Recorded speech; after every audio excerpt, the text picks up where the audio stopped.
Hi guys! Magandang araw at buhay. Ipakikita ko sa inyo yung next batch ng sunflower na itananim ko from the same mother plant na na-vlog ko last time. At yun ay yung mga naitanim ko na doon at mga tumubo na doon sa bandang yun. Tara, puntahan natin. At nga pala, gusto ko po munang magpasalamat at i-shout out ang libu-libong nagbigay ng mga very inspiring comments sa sunflower vlogs kong yon noong nakaraan. At tunay naman nga po nabigyan ninyo ng galak ang aking puso na pataba ninyo. At maraming salamat pong muli. Mega shout out sa inyong lahat. Eto guys, pang 3 linggo na niya. Pero nung padalawang linggo niya, diniligan ko siya ng tubig na may halong abono. 1 kutsara sa 1 litrong tubig. And then ngayon, oras na para siya ay abunuhan ko uli.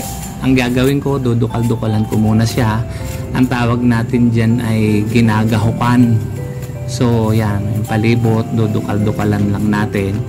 And then aabunuhan natin ng mga 1 kutsarang abono. Yan. Ibubuhos natin palibot sa kanyang puno. At pag naibuhos palibot sa kanyang puno, mga 2 inches ang layo sa puno, didiligan naman. Yan, dilig-diligan lang yung palibot niya.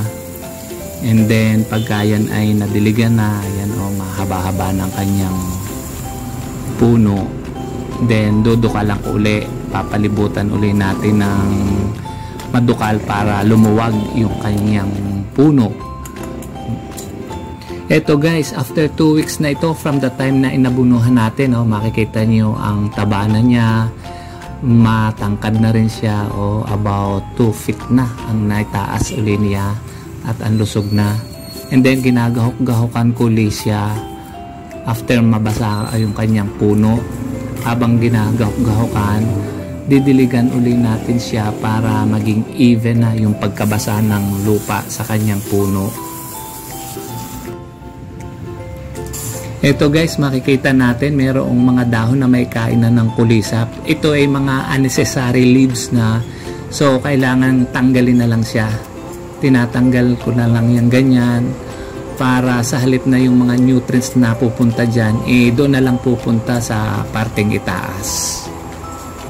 Ito yung mga kasamahan niya guys. Mapapansin nyo, ang dami na rin mga unnecessary leaves sa bandang baba. Kailangang tanggalin na rin natin yung mga unnecessary leaves na yan. Kasi kakain lang yan ng mga nutrients na sa halip mapunta sa bandang taas at sa kanyang katawan. Yan, tulad niyan, naninilaw na dahon. Tanggalin na rin natin yan. Tatanggalin natin yan. Mas maganda gamitan natin ng gunting para hindi naman pangit yung pagkakatanggal ng dahon sa kanya. Yan, mga natutuyo at naninilaw na dahon. Mas maganda tanggalin na rin lang natin yan. At nang hindi na mapunta sa kanya yung vitamina. Tapos dito may napansin ako, nangulubot yung talbos niya guys. Tiyak meron itong kulisap. Makikita natin yan. Tingnan ninyo yan. Yan guys. Yang maputing yan guys, yan yung tinatawag namin na dapulak. Actually yan ay buhay yan. Yang mapuputing yan. So para matanggal yan, kuha na lang tayo ng 1 stick. Kung ano mang stick na dahon, pwede rin ang toothbrush, pero ito ang gamitin natin. Tapos tatanggalin mo lang yan, papaikot-ikutin mo lang yung stick na yan dyan. Pero yan guys ay buhay yan ha. Yan ay parang mayroong katas din sa kanyang katawan na parang cotton. Yan, gaganyanin din lang natin yan. Kailangan matiyaga tayo magtanggal yan, dahil kung hindi, hanggang sa hindi na gaganda yung ating sunflower. Pag natanggal natin, makikita natin yan, lulusog din uli yan. Mawawala yung kanyang pagiging kulubot at lulusog. Tingnan naman natin yung ibang mga kasamahan yan dito. Yan guys. Yan lahat ay nagdaan sa prosesong ipinakita ko sa inyo kanina. Yan. Makikita natin yan. Ang ganda-ganda na nung kanyang lusog. Ayan, makikita natin na about 2 to 3 feet na ang taas niyan. Meron din siyang medyo hindi naman gaanong lumaki, pero hahabol at hahabol ang taas niyan guys.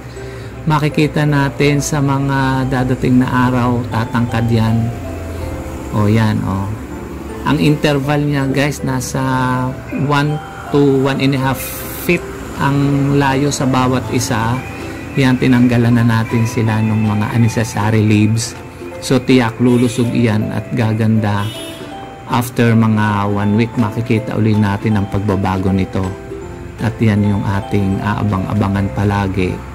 Ang ganda na ng nagiging resulta. O yan guys, oh. So yan na muna po mga ka-Pinoy shout-outers sa garden.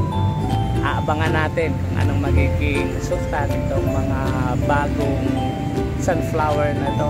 Actually ito yung mga sunflower na galing doon sa same mother plant na na-vlog ko noong nakaraan. Titingnan natin kung ito ay magiging ganun pa rin kaganda, karami, multiple flowers sa pagdating ng mga ilang linggo. Aabangan natin ba.